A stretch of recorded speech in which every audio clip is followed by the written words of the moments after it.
Bismillahirrahmanirrahim. Assalamualaikum warahmatullahi wabarakatuh. Om Swastiastu, Namo Buddhaya, salam kebajikan.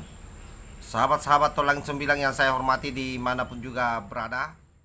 Pada hari ini kita bersyukur karena Densus 88 kembali mencekok 4 orang teroris. Dan lokasinya itu ada di Sukoharjo. Kita tahu bahwa Sukoharjo itu memang beberapa kali terjadi penangkapan di sana.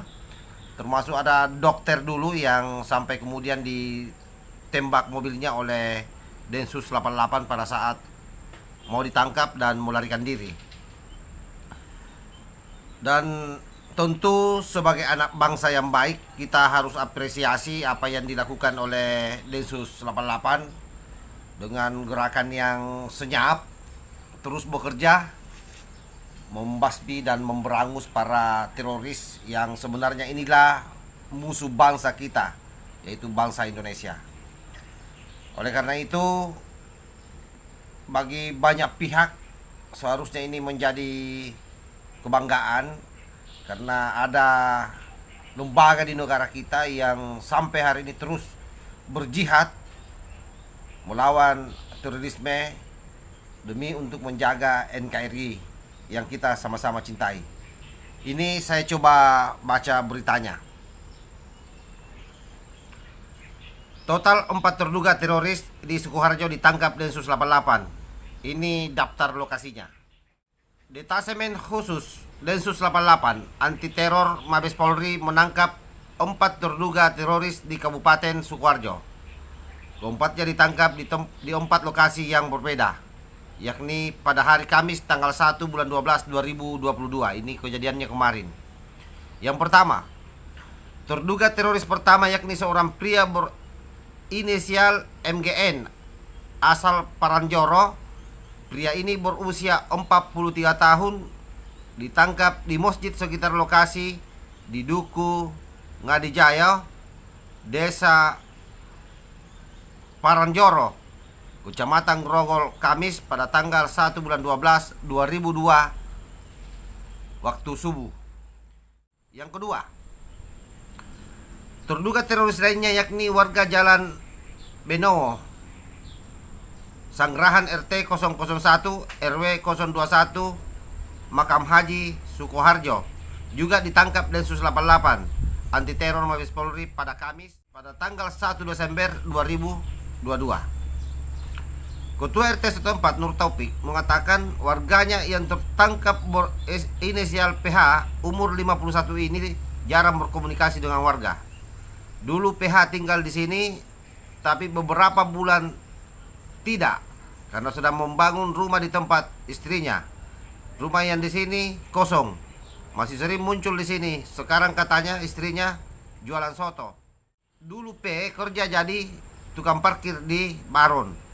Jarang banget komunikasi. Sudah lama tinggal di Makam Haji. Teran Taufik. Yang ketiga, terduga teroris ketiga diketahui berinisial DU 47 tahun yang memiliki indekos di Ngruki RT 001 RW 016 Cemani, Grogol, Sukoharjo. Kepala Desa Cemani, Hadi Indrianto, mengatakan di desanya telah dilakukan 4 kali penangkapan terkait kasus serupa. Nah ini, jadi di desa Cemani itu rupanya sudah 4 kali dilakukan penangkapan terkait kasus terorisme. Sementara DU diketahui ditangkap pada Kamis tanggal 1 bulan 12 2022 pagi di Gentan, Sukoharjo, tempatnya berjualan buah. Nah ini, jadi orang-orang yang terlibat aksi-aksi teroris itu memang kelihatan kehidupannya itu normal-normal saja. Seperti misalnya bapak ini yang berinisial DU, ternyata dia adalah penjual buah kan. Jadi memang sangat susah untuk dideteksi kalau hanya kita mau mengandalkan penglihatan biasa. Mesti memang melalui intelijen baru bisa kedapatan. Selanjutnya yang keempat, Berdasarkan informasi yang dihimpun selopos.com, serabutan dan buruh tani asal Duku Karnen RT 002 RW 007 Torio, Bendasari, Sukoharjo juga ditangkap karena menjadi terduga teroris. Hingga kini belum diketahui keempatnya tergabung dalam kelompok apa dan berkontribusi sebagai apa. Sementara itu, berdasarkan rilis tertulis yang diterima selopos.com, Kepala Bidang Humas Polda Jateng Kombes Pol M. Iqbal Al-Qudusi membenarkan informasi tersebut. Kami membenarkan bahwa benar ada kegiatan penegakan hukum oleh Densus 88 di wilayah Sukoharjo yang dilaksanakan pada hari Kamis 1 Desember 2022. Tulisnya dalam keterangan tertulis yang diterima. Polda Jateng dan Polres Sukoharjo hanya membantu proses pengamanan dalam tindakan kepolisian terhadap terduga teroris. Untuk press release secara rinci nanti akan disampaikan lebih lanjut oleh Diphumas Polri dan Densus 88 imbuhnya. Nah, itu ya. Jadi yang pertama saya kira dari hikmah penangkapan 4 teroris ini, mesti yang pertama yang harus diantisipasi adalah bagaimana lingkup keluarga kita, lingkungan sahabat-sahabat kita, tetangga kita, itu mesti harus ada deteksi awal.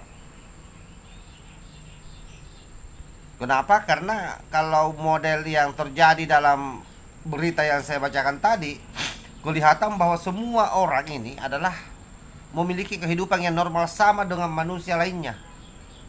Maksudnya sama dengan masyarakat yang lain. Ada yang berjualan, ada yang malah buruh serabutan, buruh tani malah. Ternyata terlibat juga teroris. Ini bahayanya. Yang paling penting saya tegaskan bahwa kenapa ini terjadi, karena itu tadi.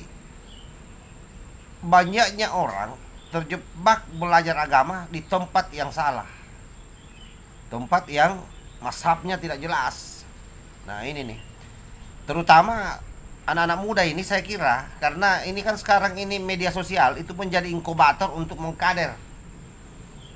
Dan itu yang intens dilakukan oleh mereka para pengasong gerakan-gerakan teroris ini.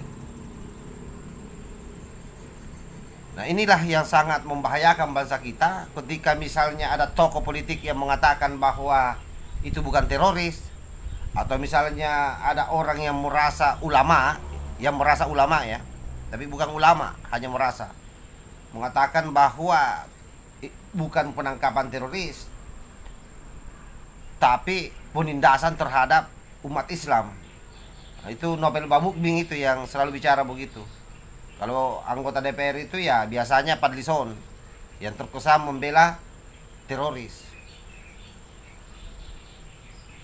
Nah, tapi fakta-fakta itu kemudian tidak bisa dibantah bahwa mereka memang terlibat, karena tidak akan mungkin Densus 88 menangkap kalau indikasinya tidak jelas.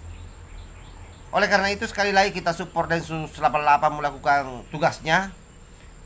Mudah-mudahan ini menjadi pelajaran buat semua agar berhati-hati di dalam bergaul satu sama lain, terutama di dalam menempa ilmu pengetahuan agama. Karena biasanya ekstremisme itu ditanamkan melalui pengajian-pengajian yang tidak jelas. Wallahul muwaffiq ila aqwamit thariq. Wassalamualaikum warahmatullahi wabarakatuh. NKRI harga mati. Salam Nusantara.